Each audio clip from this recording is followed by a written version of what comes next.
கிறிஸ்துவில் பிரியமானவர்களே, ஆண்டவராகிய இயேசு கிறிஸ்துவின் நாமத்திலே உங்கள் யாவரையும் வாழ்த்தி ஆசீர்வதிக்கிறேன். இந்த நாளுக்கென்று தேவன் நமக்கு அருளி இருக்கும் ஜீவ வார்த்தை சங்கீதம் 138 8வது வசனம். கர்த்தர் எனக்காக யாவையும் செய்து முடிப்பார். கர்த்தாவே, உமது கிருபை என்றும் உள்ளது. உமது கரத்தின் கிரியைகளை நெகிழ விடாதிருப்பீராக. என கேட்கிற தேவனுடைய பிள்ளைகளே, துன்பத்தின் நடுவில் நடந்த தாவீது தேவனை நோக்கி முறையிட்டு மகத்தான மறு உத்தரவை பெற்றுக்கொண்ட போது ஏறெடுத்த துதிப்பாடல் தான் இந்த சங்கீதம். இந்த சங்கீதத்திலே, அதாவது 138ஆம் சங்கீதத்திலே தாவீது தனக்கு தனிப்பட்ட முறையிலே வெளிப்பட்ட தேவ கிரியைகளை 5 விதமான கிரியைகளை வரிசைப்படுத்துவதை முதலாவது நான் உங்களுக்கு சொல்ல விரும்புகிறேன்.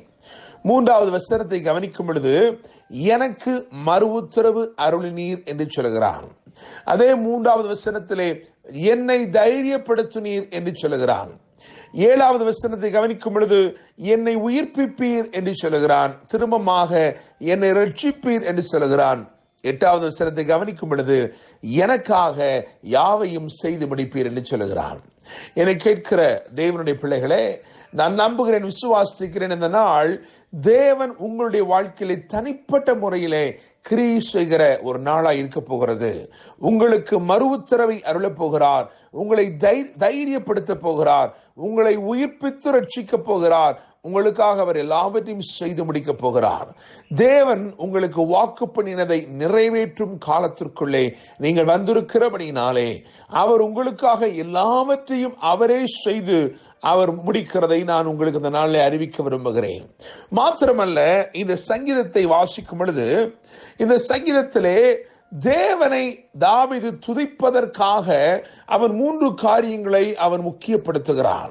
இவைகளை நிமித்தமாக நான் தேவனை துதிக்கிறேன் என்று அவன் இங்கே இந்த சங்கீதத்தின் ஊடாக தெரியப்படுத்துகிறான்.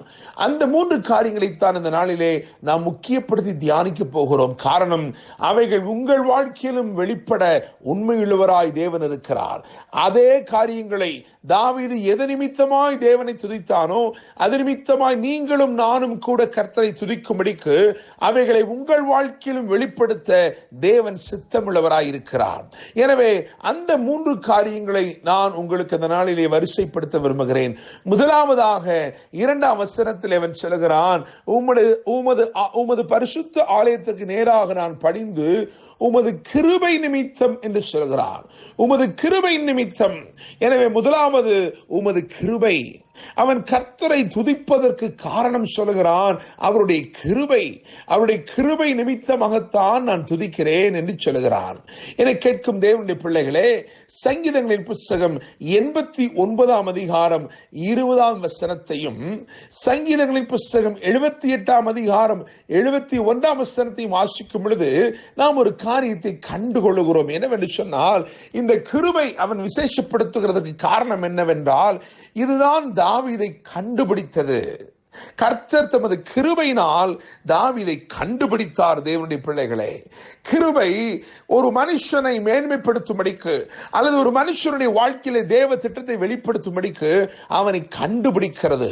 எனவே கிருபை இந்த நாளிலே உங்களுக்கு வெளிப்பட்டு உங்களுடைய சூழ்நிலையிலே நீங்கள் எங்கு இருந்தாலும், எப்படிப்பட்ட தரிப்படுத்தப்பட்ட நிலையில் இருந்தாலும், புறக்கணிக்கப்பட்ட நிலைமையில் இருந்தாலும், இந்த கிருபை இந்த காலை வேளையிலே உங்களை கண்டுபிடிக்கிறது. தேவனுடைய பிள்ளைகளே, எனவே முதலாவது அவன் தேவனை துதிக்கிறான். எதற்காக என்று சொன்னால், அவனை கண்டுபிடித்த கிருபைக்காக. கர்த்தருடைய கிருபை அவனை கண்டுபிடித்தது. கரவலாடுகளின் பின்னாக திரிந்த அவனை கர்த்தருடைய கிருபை கண்டுபிடித்தது. கர்த்தர் அவனை கண்டுபிடித்தார். எனவே கிருபை கண்டுபிடிக்கிறது. இரண்டாவதாக அதே 2ஆம் வசனத்திலே சொல்கிறான், உமது உண்மை நிமித்தம் உமது நாமத்தை துதிப்பேன் என்று சொல்லி. இரண்டாவதாக அவருடைய உண்மை. என கேட்கும் தேவனுடைய பிள்ளைகளே, கண்டுபிடித்த கிருபை என்று நான் முதலாவது சொன்னேன். இரண்டாவதாக உறுதிப்படுத்தின உண்மை. கர்த்தருடைய உண்மை கர்த்தருடைய வார்த்தையே. வேதத்திலே 2ஆம் வசனத்தில் எழுதியிருக்கிறது, இந்த 138ஆம் சங்கீதம் 2ஆம் வசனம், சகல பிரஸ்தாபங்களை பார்க்கிலும் உமது வார்த்தை நீர் மகிமைப்படுத்தி இருக்கிறீர் என்று சொல்லி, இந்த வார்த்தை தான் தாவீதை உறுதிப்படுத்தினது. தேவனுடைய பிள்ளைகளை, தாவீதை உறுதிப்படுத்தின கர்த்தருடைய உண்மை, கர்த்தருடைய வார்த்தை எவ்வளவு உண்மையாக இருந்தது என்று சொன்னால், அவர் சொன்ன வார்த்தையில் ஒன்று கூட தவறி போகவில்லை.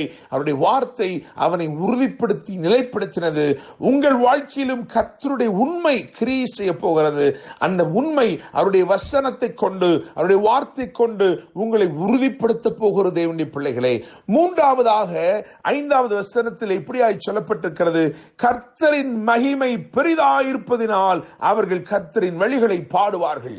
தேவனை துதிப்பதற்கு 3 காரியங்கள் சொல்லப்பட்டிருக்கிறது. ஒன்று கிருபை, இன்னும் ஒன்று உண்மை, மூன்றாவது மகிமை.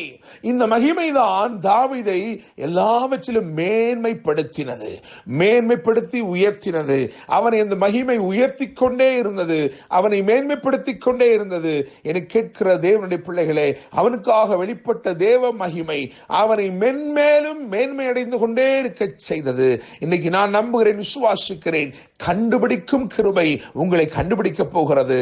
உறுதிப்படுத்தும் உண்மை உங்களை உறுதிப்படுத்தி நிலைப்படுத்த போகிறது. மேன்மைப்படுத்தும் மகிமை உங்கள் வாழ்க்கையை வித்தியாசமாய் மேன்மைப்படுத்தி விசேஷப்படுத்தி அலங்கரித்து ஆசீர்வாதமாய் உயர்த்த போகிறது. இந்த வார்த்தையை கவனியுங்கள். சொல்லப்பட்டிருக்கிற சங்கீதம் 138:8, கர்த்தர் எனக்காக யாவையும் செய்து முடிப்பார். கர்த்தாவே, உமது கிருபை என்றும் எழுது, உமது கரத்தின் கிரியைகளை நெகிழ்விடாதிருப்பீராக. இந்த வார்த்தைகள் மூலமாய் கர்த்தர் தாமே உங்களை ஆசீர்வதித்து உயர்த்துவாராக. என்று அன்புடன் pastor Daniel Moses. God bless you.